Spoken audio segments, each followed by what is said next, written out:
Hi guys! Another day, another travel! Wala tayong big plans for today. Lakad lang dito sa Auckland City. Alam mo, yun yung tipong can go vibes lang. Tingin-tingin, tambay-tambay.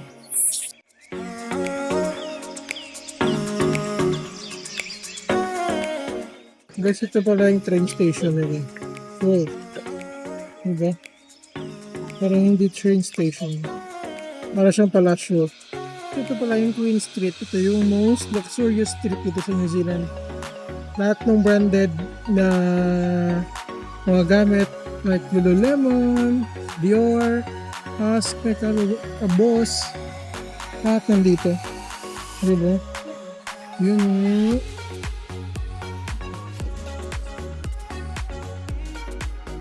Ang ganda dito, promise.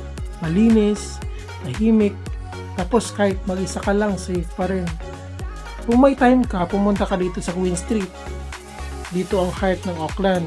Kung gusto mo mag-shopping, food trip, or just maglakad-lakad lang sa mga malalaking shops at cafes. It's the place to be talaga. Oh guys, kayo nang bahalang mag-ano dyan, maghanap ko anong brand yung gusto nyo. Okay? Tingin-tingin kayo, left and right.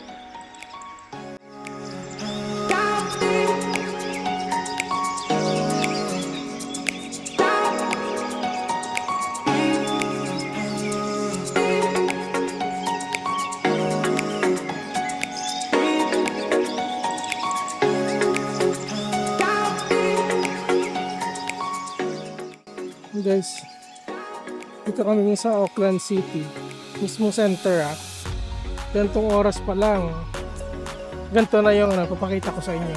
Kung may mga tao kayo makikita.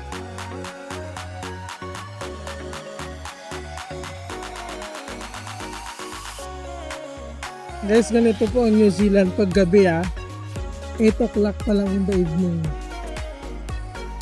May makikita kong tao, 1 or 2 lang naglalakad sa road. Sasakyan, konti na lang doon. Diba? Gusto mo lang kayo ng gasolinahan, self-service siya. Wala siyang tao. Magbayad ka, may machine lang doon.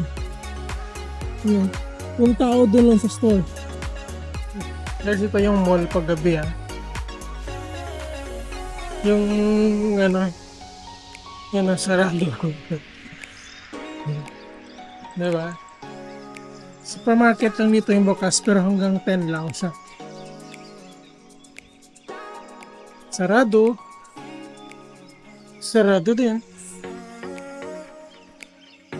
So guys, next time sama kayo. Don't forget to like, comment, and subscribe. Follow nyo rin ako for more lakad-lakad content. Kita-kits sa next adventure. See you!